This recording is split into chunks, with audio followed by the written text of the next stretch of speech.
जी सड़क के उत्ते कब्जा किया लोगों ने नाजायज़ कब्जी रस्ता है और रस्ता बंद किया गया जिसकी वजह तो बहुत ज़्यादा लोगों को परेशानी है। मैं क्या स्टेज में मैंने एक लाइन दिखा दे जिथे उन्हें कहा भी तजावजात नहीं टपाउणियां वो मैं क्या लिखिया मैं खुद पढ़िया लिखिया वो लिखिया कि लीगल प्रोसेस जो जारी रखो। मैं क्या जो करना तुम आर्डर किया लीगल ही किया है ना, इलीगल तो ऑर्डर नहीं किया। तहसीलदार हाँ कानों को पटवारी एक करप्ट लगते हैं।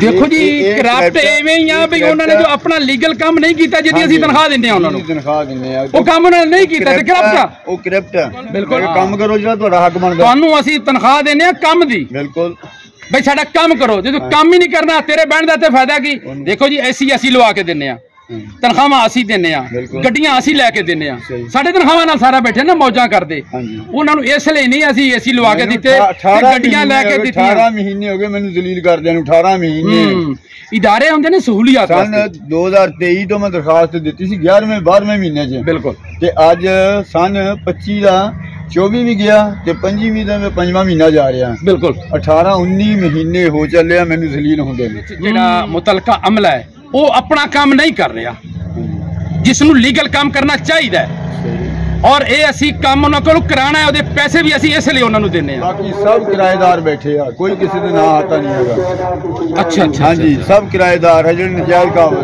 भाई अब्दुल सत्तार के घर के सामने दीवार तुम देख रहे हो बनी है इन्हां दा रस्ता रुकिया पिया ये कोई काम नहीं कर सकता। पिछे जी मैं कैमरामैन नूं कहांगा ए देखो जी ए बिल्कुल बिल्कुल सड़क के विच मकान मिलता है राह बंद करता भाई अब्दुल सत्तार दा। बिस्मिल्लाहिर्रहमानिर्रहीम अस्सलामु अलैकुम वरहमतुल्लाहि वबरकातुहू।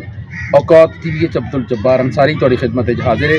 मैं इस वक्त चक नंबर 3614 चीचा वतनी मौजूद हाँ। तुसीं मेरे अकब मैं कैमरामैन नूं कहांगा जरा दिखा दें सूरत हाल जी सड़क के उत्ते कब्जा किया लोगों ने नाजायज़ कब्जी रस्ता है और रस्ता बंद किया गया जिसकी वजह तो बहुत ज़्यादा लोगों को परेशानी है। और साडे नाल मौजूद ने अब्दुल सत्तार जट ये सब तो ज़्यादा मुतासर ने इस तजावजात तो असीं इन्हां नाल पुछदे हां कि हुण इस वक्त तक की अपडेट है की सूरत हाल बनी है। अस्सलाम वालेकुम। वालेकुम सलाम जी। भाई अब्दुल सत्तार हुण तक कित्थों तक प्रोसेस पहुंचा है कि जेडे हुकूमत के वादे सी वो जेडे अहकाम सी कित्थे पहुंचे ने? पिछले वादे तो जेडे उत्ते गए थे जेड़ा कल पक्का वादा कीता सी कल की तारीख सी? कल तारीख सी जी 26 आज की तारीख हो गई? आज 27 इन्होंने वादा कीता सी जी असीं केड़ी तारीख नूं? 27 नूं। अच्छा 27 नूं उन्होंने वादा कीता सी आज की हो गई अमला भेजियो आज 28 है जी 28 नूं भेजणगे। हां जी ठीक है उन्होंने वो अमला नहीं भेजिया आज उन्होंने अमला भी भेजना सीगा ते सड़क की सफाई करानी सी बिल्कुल ते कल एसी साहबा ने मेरे नाल सारी गल कीती है बिल्कुल भी तुसीं जाओ तो मैं इंशाल्लाह सवेरे अमला भेज दूंगी तो हाले तक मैं अमले के इंतजार च नहीं आया। जी जी हाँ जी एक मिनट बिल्कुल जी मैं इस चीज़ का खुद मैं कल असिस्टेंट कमिश्नर को मिल के आया। हाँ जी मेरे नाल इन्हां दा बेटा जुनेद जट वो भी मेरे नाल सी और उस तो पहले की होया साडे नाल मैं गया उत्थे ते वो कहंदे जी मीटिंग हो रही है। असी क्या जी मीटिंग जी हो रही है कित्थे हो रही है जी 2:30 बजे तक तो DC नाल मीटिंग रही है हुण कित्थे मीटिंग हो रही है। कहते जी ऑनलाइन मैं उन्होंने चिट बना के दी उन्होंने रीडर नूं मैं कहा चिट लैके जा उन्होंने कहा AC नूं अब मेरी चिट आ अगर उन्हें बुला लिया तो मुलाकात कर लाँगे नहीं बुलाएगा तो वापस आ जाएंगे। चिट गई उन्होंने सानू बुला लिया फिर मैं उन्होंने गलबात की मैं क्या जी वो उन्होंने रीडर एक कहन लगा भाई ये जी आया है स्टे ले आया। मैं क्या स्टेज में मैंने एक लाइन दिखा दे जिथे उन्हें कहा भी तजावजात नहीं टपाउणियां वो मैं क्या लिखिया मैं खुद पढ़िया लिखिया वो लिखिया कि लीगल प्रोसेस जो जारी रखो।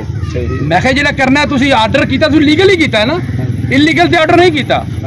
वो कहते जी बिल्कुल मैनू मैडम कहती जी असी कल वो करवा देंगे ऑपरेशन। मैं अज इस चीज़ का इंतजार करता रहा और हाले तक इत्थे कोई उन्होंने अमले का बंदा नहीं पहुँचा।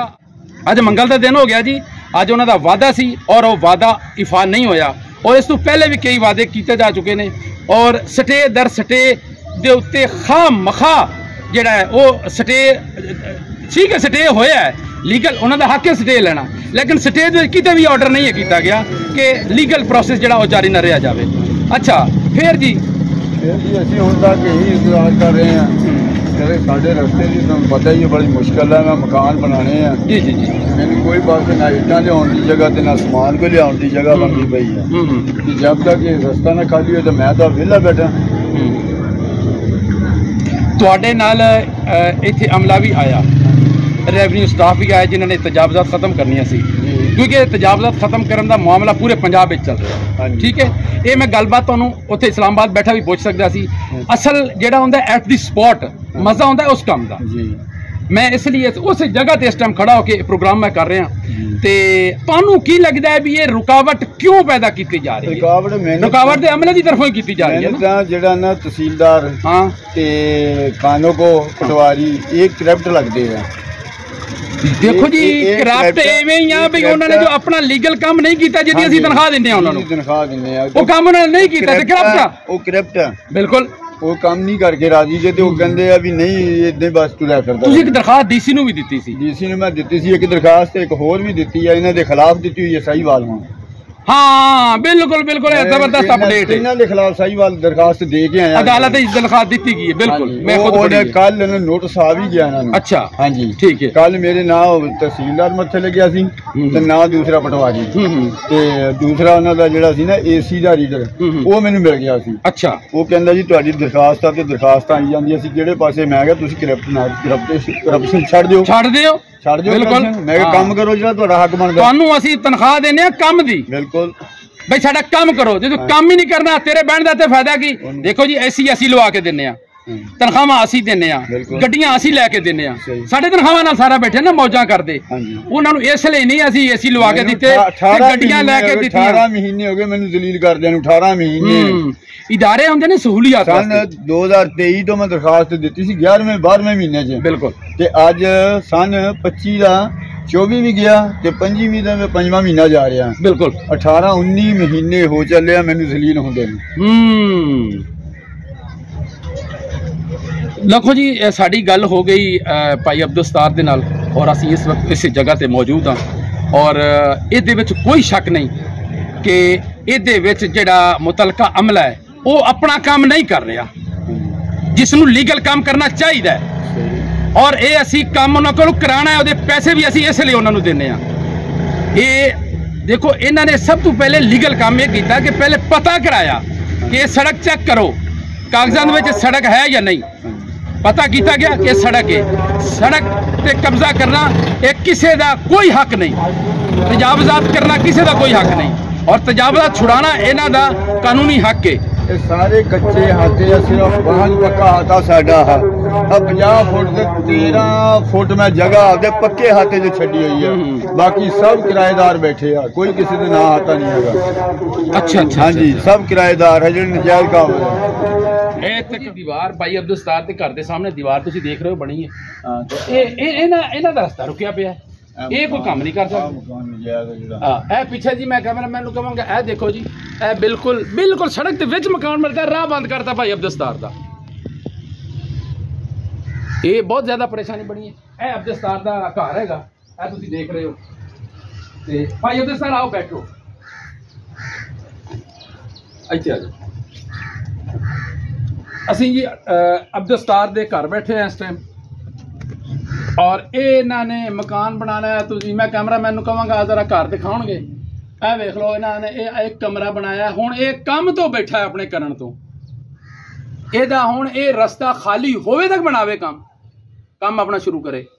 तो मैं अमले नूं ये कहांगा कि वो अपना लीगल प्रोसेस जारी रखे अपना काम करे जिस काम की आवाम उन्होंने पैसे देंदे आ वो काम कराया जाए। वो कल असी उत्थे बैठे रीडर नाल गलबात की और रीडर कहता जी असी उन्होंने कह दिता है भाई कह दिता है अमल तो नहीं होया। अमल किने कराना है? अमल असिस्टेंट कमिश्नर ने कराना है, अमल डीसी ने कराना है। अगर वो अमल नहीं करा सकते तो फिर बैठे काहदे लई आ? अपना काम ही नहीं करा सकते तो फिर फायदा सीटां दे बैठण दा। इदारे जिहड़े हुंदे ने ये सहूलियात वास्ते हुंदे ने कि सहूलियात देण ते इदारे जदों मसाइल पैदा करन तो फिर वो इदारे दा मकसद तो खत्म हो गया। ਇਹਦੇ ਨਾਲ ਹੀ अब्दुल जब्बार अंसारी ਨੂੰ ਚੱਕ नंबर 3614 ਤੋਂ इजाजत ਦਿਓ। अल्लाह हाफिज़।